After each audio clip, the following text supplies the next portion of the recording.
আগবাঢ়ি যোৱাৰ লগে লগে সেই মেণ্টৰে হওক বা ছুপাৰভাইজাৰৰ গাইড তেখেতে পেপাৰ কেনেকৈ লিখিব লাগে যথেষ্টখিনি সহায় কৰি থাকে চেমিনাৰ পেপাৰটো আমি সকলোৱে লিখিব লাগিব বা চেমিনাৰ পেপাৰৰ কাৰণে গাইড তোমাৰ মেণ্টৰ নাথাকিব গতিকে মই চেষ্টা কৰিছোঁ যে চেমিনাৰ এখন কেনেকৈ প্ৰিপেয়াৰ কৰিব পাৰে তাৰ কিছু আমাৰ দিব পাৰিব সাধাৰণতে চেমিনাৰ পেপাৰ এখন বনাবলৈ আমাৰ 10টামান ষ্টেপ আছে 10টামান ষ্টেপ কেইটা কি আমি যদি চিষ্টেমেটিক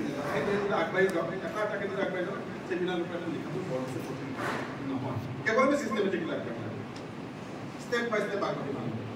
ইয়াত চাওক মই ষ্টেপ কেইটা দিছোঁ যে 1 number choose and topic and conduct research যদিও চেমিনাৰ পেপাৰ ইয়াতো ৰিচাৰ্চ আছে চুজ এণ্ড টপিক বিষয়বস্তু নিৰ্বাচন কণ্ডাক্ট ৰিচাৰ্চ বা গৱেষণাৰ কাম কৰা ডেভেলপ এ থেচিছ ষ্টেটমেণ্ট এটা আমি ষ্টেটমেণ্ট থেচিছ ষ্টেটমেণ্ট বুলি কোৱা হয় বা গৱেষণা লব্ধ মানে চামাৰি এটা লাগিব যিটো আমি কমনলি ইউজ কৰি এবষ্ট্ৰেক্ট কৰি পাওঁ কমনলি আমি এবষ্ট্ৰেক্ট কৰি পাওঁ তেনেকুৱা থেচিছ ষ্টেটমেণ্টটো দিয়াৰ পিছত আমাৰ আউটলাইন তোৰ পেপাৰখন কেনেকৈ তুমি ষ্ট্ৰাকচাৰটো কেনেকৈ আমি আউটলাইনটো ডিচাইড কৰি যায় right to introduction unit to work মাইণ্ডত আমি কথা কোৱা নাই ইণ্ট্ৰডাকশ্যন মিনছ আমাৰ চেমিনাৰ পেপাৰখনৰ ইণ্ট্ৰডাকশ্যন মই কি ক'ব বিচাৰিছোঁ তাৰপিছত body of the paper introduction লিখাৰ পিছত মই পেপাৰখনৰ মই মেইন কথা কণ্টেণ্টখিনি কি থাকিব তাৰপিছত আহিব কনক্লুজন গোটেইখিনি লিখাৰ পিছত মই কি কনক্লুজনলৈ আহিম সেইখিনি কৰাৰ পিছত মই পেপাৰখন এডিট কৰিব লাগিব বা প্ৰুফ চাব লাগিব তাৰপিছত মই পেপাৰখন ফৰ্মেট কৰিব লাগিব আৰু ফাইনেলি মই মোৰ কামটো মোৰ এই চেমিনাৰৰ আৰ্টিকেলটো বনাওঁতে বা পেপাৰখন বনাওঁতে মই কাৰ সহায় ল'ম কোনখন কিতাপৰ সহায় ল'ম কোনখন ৰিচাৰ্চ পেপাৰৰ সহায় ল'ম সেই কথাখিনি আমি মেনশ্যন কৰিব লাগিব এই 10টা ষ্টেপ যদি আমি অকণমান মই নাটছেল এটা এটাকৈ যাব বিচাৰিছোঁ first step is choose a topic যে চেমিনাৰ পেপাৰ এখন আমি যদি ল'বলৈ যাওঁ আমি তাৰ প্ৰথম টপিকটো বাছি কৰিব আৰু এই টপিকটো বাছি আমি সাধাৰণতে যিবিলাক ইনষ্টিটিউটে আমাৰ চেমিনাৰবিলাক অৰ্গেনাইজ কৰে তেওঁলোকে এটা থিম দিয়ে ট্ৰেডিশ্যনেল নলেজৰ এডুকেশ্যনে হওক বা এডুকেশ্যনৰ কিবা এটাই হওক বা জেণ্ডাৰ ইছ্যুজে হওক কিবা এটা টপিক দিব ব্ৰড থিম এটা তাৰ ভিতৰত সেই টপিক সেই থিমটোৰ ভিতৰত মই কোনটো পাৰ্টত মই কৰি ভাল পাওঁ বা কোনটো পাৰ্টত যদি মই বেছি ইণ্টাৰেষ্টেড বা কোনটো বস্তু মই বেছি ভালকৈ পেপাৰখন বনাব পাৰোঁ কাৰণ চেমিনাৰ এটা ব্ৰড থিম এটা ডাঙৰ টপিক এটা যিটো দিয়ে অৰ্গেনাইজ কৰে তেওঁ দিয়ে তাৰ মাজত কোনখিনি বস্তু মোৰ কাৰণে এপ্লিকেবল হ'ব বা তাৰ কোনটো পাৰ্ট গোটেই চেমিনাৰখন গোটেই টপিকটো মই চেমিনাৰ পেপাৰ বনাব নোৱাৰোঁ ইট উইল বি ভলিউমিনাছ ষ্ট্ৰাকচাৰ গতিকে আমি সেইটো নকৰি যে মই এই চেমিনাৰ টপিকটো মই এই পাৰ্টত মই ক্লাছ কৰিম গতিকে প্ৰথমতে সদায় মেইন কথা হৈছে যে টপিক যদি নিৰ্বাচনত বা বিষয়বস্তু নিৰ্বাচনত যদি ঠিকে থাকে পেপাৰখন বৰ ধুনীয়া হ'ব আৰু টপিক নিৰ্বাচন কৰোঁতে সদায় এইটো চাব নালাগে যে মই এইটো কৰিবলৈ কিবা এটা হাৰ্ড বস্তু এটা বাছি ল'ব নালাগে বা একেবাৰে সহজ বস্তু বাছি ল'ব নালাগে এইটো বাছি ল'ব মই কোনটোত কমফৰ্ট ফিল কৰিম এতিয়া এইখিনি বস্তু এইটো ডাটা কালেকশ্যন কৰিবলৈ মই বেছি ভাল পাওঁ বা এইটো লাইনত কাম কৰিবলৈ মই ভাল পাওঁ বহুতে ভাবে যে মই মোৰ টপিকটো হাৰ্ড বুলি মই পেপাৰ ভাল পাওঁ টপিক হাৰ্ড মানে এইটো নহয় যে পেপাৰ ভাল পাওঁ চিধা চিধি সহজ টপিকত পেপাৰখন ভাল হ'ব পাৰে পেপাৰখন মই কেনেকৈ বনাইছোঁ কেনেকৈ প্ৰেজেণ্টেশ্যন আউট গতিকে first and foremost thing is choice of a topic গতিকে চেমিনাৰৰ বিষয়বস্তুটোৰ ভিতৰত মোৰ কোনটো ইণ্টাৰেষ্ট আছে মই কোনটো ভাল পাওঁ মই কোনটো কৰিবলৈ সক্ষম হ'ম তেনেকুৱা টপিকটো প্ৰথমতে বিচাৰি ল'ব লাগিব আৰু টপিকটো ভালদৰে চুজ কৰিলে আমাৰ অলৰেডি পেপাৰ এটা লাইন লাগি থাকে তাৰপিছত আহিল once you have a topic conduct research টপিকটো মই বাচিলোঁ যে মই এইটো টপিকৰ ওপৰত চেমিনাৰ পেপাৰখন বনাম এতিয়া মই ৰিচাৰ্চ কৰিব লাগিব এইটো ৰিচাৰ্চ মই চাইণ্টিফিক ৰিচাৰ্চৰ কথা ক'ম এইটো ৰিচাৰ্চ কি কৰিব লাগিব মই কিতাপ পঢ়িব লাগিব আৰ্টিকল চাব লাগিব এনেকৈ ৰিলেটেড মেটেৰিয়েল ডকুমেণ্টাৰী চাব লাগিব টিভি নিউজ ক'ৰবাত তেনেকুৱা যদি ডিছকাশ্যন হ'ব তেনেকুৱা ডিছকাশ্যন পেনেল ডিছকাশ্যন চাব লাগিব গতিকে মই মোৰ টপিকটোক ছাপৰ্ট কৰিব পৰাকৈ বস্তুখিনি ক'ত পাম মই ভাবিছোঁ যে জেণ্ডাৰ ইছ্যুজৰ ওপৰত মই পেপাৰখন বনাম জেণ্ডাৰ ইছ্যুজ থকা বস্তুটো মই ক'ত পাম ৰেফাৰেঞ্চ মই ক'ত পাম কেনেকৈ লাগিব মেটেৰিয়েল লাগিব গতিকে মেটেৰিয়েলৰ কাৰণে মই কিছুমান বুকছ পঢ়িব লাগিব তাৰ কাৰণে মই লাইব্ৰেৰী ভিজিট কৰিব লাগিব মই আৰ্টিকল পঢ়িব লাগিব তাৰ কাৰণে মই বুকছ পাৰ্চেছ কৰিব লাগিব লাইব্ৰেৰী ভিজিট কৰিব লাগিব বা ৰিলেটেড তেনেকুৱা যদি ডকুমেণ্টাৰী হওক বা তেনেকুৱা যদি জেণ্ডাৰ ইছ্যু ৰিলেটেড বা মোৰ টপিক ৰিলেটেড যিবিলাক আছে সেইবিলাক কথা কৰিব সেইখিনি এখন পেপাৰ কৰিব সেইখিনিয়ে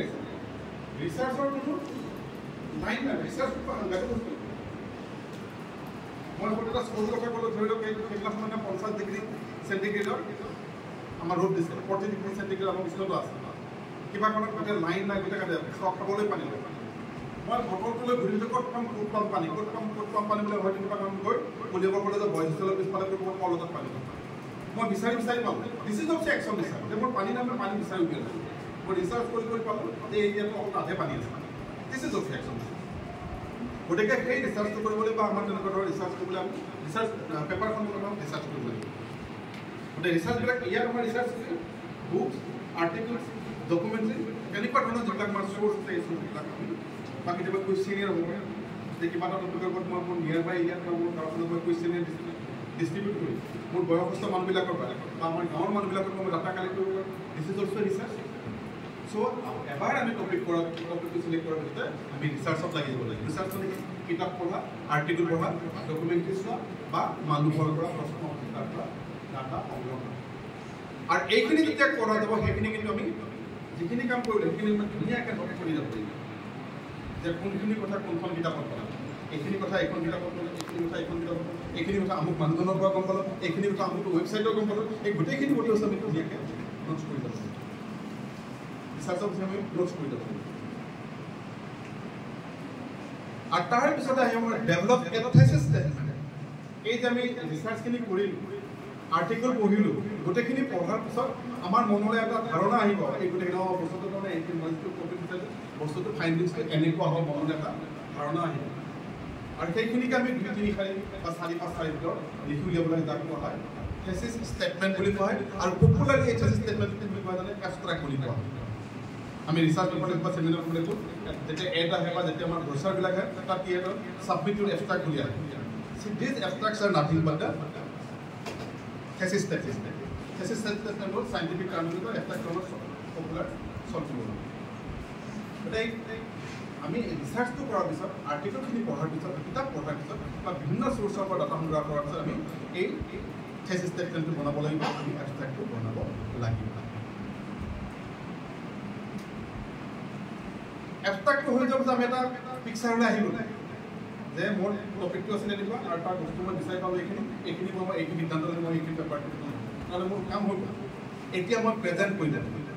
যে মই বিচৰা বস্তুখিনি পালোঁ এতিয়া মই চেমিনাৰত প্ৰেজেণ্ট কৰিলোঁ তাৰ কাৰণে মই এখন পেপাৰ বনাব লাগিব যে পেপাৰখন কেনেকুৱা বনাম তাৰ যিটো আউটলাইন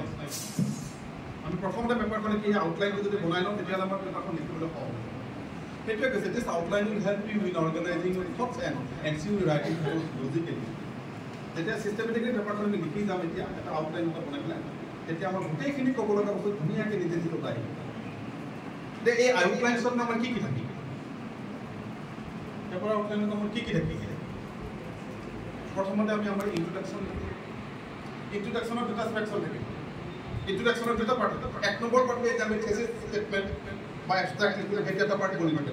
আৰু তাৰ বাহিৰে যিখিনি জেনেৰেল ইনফৰ্মেশ্যন আমাৰ টপিকটোৰ ওপৰত সেই গোটেই কথাখিনি আমি ইন্ট্ৰডাকশ্যনত আমি সোমাই দিব লাগিব আৰু সদায় এটা কথা ইন্ট্ৰডাকশ্যন কথাটো লিখোঁতে যেতিয়া আমি থেচিছ ষ্টেটমেণ্ট বা আমি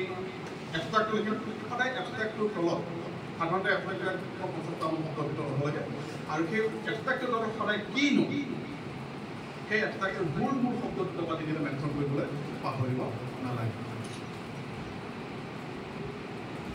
আৰু এটা কথা মনত ৰাখিব লাগে যে যেতিয়া আমি ভাবোঁ যে ইন্ট্ৰডাকশ্যনৰ দুটা পাৰ্ট থাকিব এটা থাকিলে থেচিছ ষ্টেটমেণ্ট বা এবষ্ট্ৰেক্ট আৰু তাৰপিছত আমি জেনেৰেল ইনফৰ্মেশ্যন আৰু সেই জেনেৰেল ইনফৰ্মেশ্যনখিনিত আমাৰ কি থাকিব অবজেক্টিভ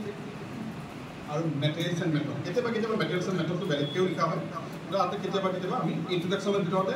আমি গোটেই ইন্ট্ৰডাকশ্যন লজিকেলি এনালাইচিছ কৰি লাষ্টত হয়তো আমি কিপিং দিছ ইন মাইণ্ড বা keeping this view in mind the objective of the present paper is determined as বুলি আমি অবজেক্টিভ আৰু সেই অবজেক্টিভটো ফুলফিল কৰিবলৈ গৈ আমাক মেটেৰিয়েল কি লাগিব